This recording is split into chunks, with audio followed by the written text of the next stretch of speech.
नमस्ते।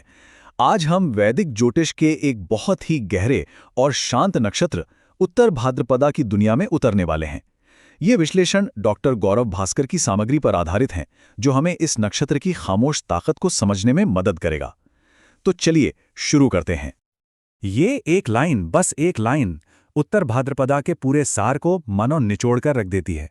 ये सिर्फ एक नक्षत्र नहीं है, ये एक तरह का आध्यात्मिक ठहराव है। वो शांति है जो किसी बहुत बड़े तूफान के गुजर जाने के बाद आती है। तो आखिर क्या है इसका मतलब? चलिए थोड़ा और गहराई में उतरते हैं और समझते हैं कि उत्तर भाद्रपदा का असल सार क्या है। देखिए, ये सिर्फ आसमान में कुछ तारों का समूह नहीं है। नहीं, ये उस स्थिरता का प्रतीक है जो जिंदगी में बड़े बड़े बदलावों के बाद आती है। इसे आध्यात्मिक सफर में एक अंतिम परिपक्वता का पड़ाव भी माना जाता है। अच्छा, तो सबसे पहले कुछ बेसिक बातें जान लेते हैं। ये नक्षत्र मीन राशि में आता है और इसके स्वामी हैं शनि। अब शनि का नाम सुनते ही कई लोग घबरा जाते हैं, पर यहाँ शनि का रोल बिल्कुल अलग है, वो हम आगे देखेंगे। इसके देवता हैं अहिर बुधन्या, यानी गहरे समुद्र के सर्प, और इसका तत्व है जल। ये सब मिलकर ही इसकी गहरी, शांत और थोड़ी रहस्यमयी प्रकृति की नींव रखते हैं। अब आते हैं इसके सिंबल यानी कि प्रतीकों पर, और ये बहुत दिलचस्प हैं, क्योंकि इनका जो मतलब सतह पर दिखता है, असली कहानी उससे कहीं ज्यादा गहरी है।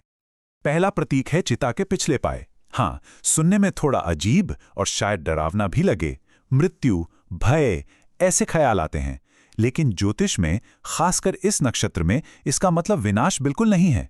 ये दरअसल ट्रांसफॉर्मेशन की बात करता है। ये जीवन के चक्रों के पूरा होने और उनसे ऊपर उड़ जाने का संकेत है। मतलब चीजों को भावनाओं में बहकर नहीं, बल्कि ज्ञान और समझ के साथ पीछे छोड़ना। ये एक ऐसा अंत है जो एक नई गहरी आध्यात्मिक शुरुआत का रास्ता खोलता है। और फिर आता है दूसरा प्रतीक, गहरे समुद्र का सर्प। ये प्रतीक है उस छिपे हुए ज्ञान का, उस कुंडलिनी शक्ति का जो हम सबके अंदर मौजूद है। ये उस नियंत्रित ताकत और बुद्धिमत्ता का प्रतीक है जो सतह के नीचे छिपी होती है। ये हमें सिखाता है कि असली शक्ति दिखावे में नहीं, बल्कि उसे काबू में रखने में है, आत्मनियंत्रण में है। तो इन दोनों प्रतीकों से एक बात तो साफ हो जाती है, ये नक्षत्र गहराई का है, दिखावे का नहीं। इसकी सारी ऊर्जा अंदर की तरफ होती है, बाहर की तरफ नहीं। और यही चीज उन लोगों के स्वभाव में भी साफ झलकती है जिनका जन्म इस नक्षत्र में होता है।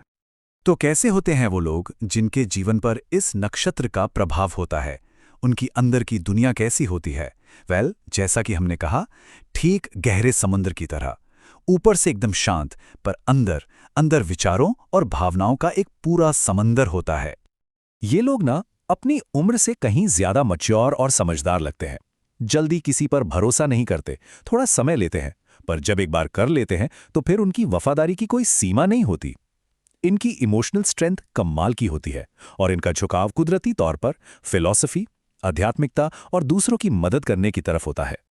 ये जो बात है ना, वे देखते हैं, सोचते हैं और फिर काम करते हैं, ये इनकी पूरी लाइफ फिलॉसफी है। इंपल्सिव नहीं होते, जल्दबाजी में कोई फैसला नहीं लेते। पहले पूरी तरह से ऑब्जर्व करेंगे, स्थिति को समझेंगे और फिर कोई कदम उठाएंगे।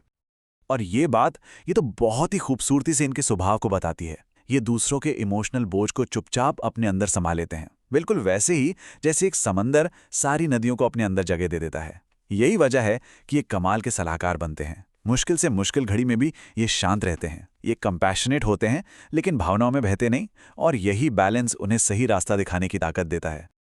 अच्छा, तो ये तो हुई उनकी अंदर की दुनिया की बात।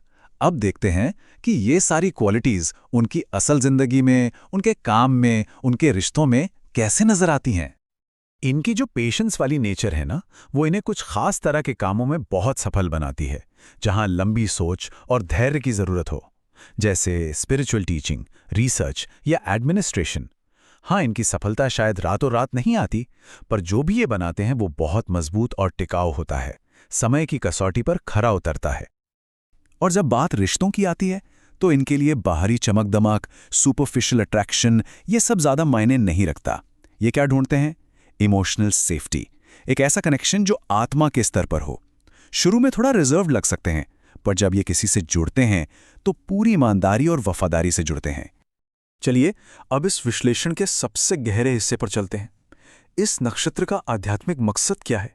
इसका अल्टीमेट लेसन क्या है जो ये हमें सिखाता है? शनि, इस ग्रह का नाम आते ही लोग अक्सर डर जाते हैं, पर उत्तर भाद्रपदा में शनि का रोल एक सजा देने वाले का नहीं, बल्कि एक वाइज एल्डर, एक बुद्धिमान गुरु का है। वो हमें धैर्य और जिम्मेदारी के जरिए डिसिप्लिन और स्पिरिचुअल मैच्योरिटी सिखाता है। हाँ, हर ऊर्जा की तरह इसका भी एक दूसरा पहलू है। अगर बैलेंस बिगड़ जाए तो यही शांति जरूरत से ज्यादा अलगाव या डिटैचमेंट में बदल सकती है। लोग अंदर ही अंदर दुख सहते हैं और बदलाव से डरने लगते हैं, पर बस इस बात को जानना ही, अवेयर रहना ही संतुलन बनाए रखने के लिए काफी होता है। और ये बात, सच्ची ताकत वो शांति है जो टूटती नहीं है। ये इस नक्षत्र के स्पिरिचुअल मैसेज को बिल्कुल साफ कर देती है। असली स्ट्रेंथ चीखने चिल्लाने या बाहरी दिखावे में नहीं, बल्कि अंदर से शांत और स्थिर रहने में है। तो आखिर में ये नक्षत्र हमें क्या सिखाता है? इसका सबसे बड़ा सबक क्या है? वो है ज्ञान के साथ स्वीकृति, एक्सेप्टेंस विथ विजडम। जिंदगी जैसी है उससे लड़ना नहीं, भागना नहीं, बल्कि उसे गहराई से समझकर अपनाना। और आखिर में इस एक लाइन के साथ हम इसे समाप्त करते हैं। ये लोग शायद बहुत जोर से नहीं चमकते, पर इनकी रोशनी बहुत गहरी होती है।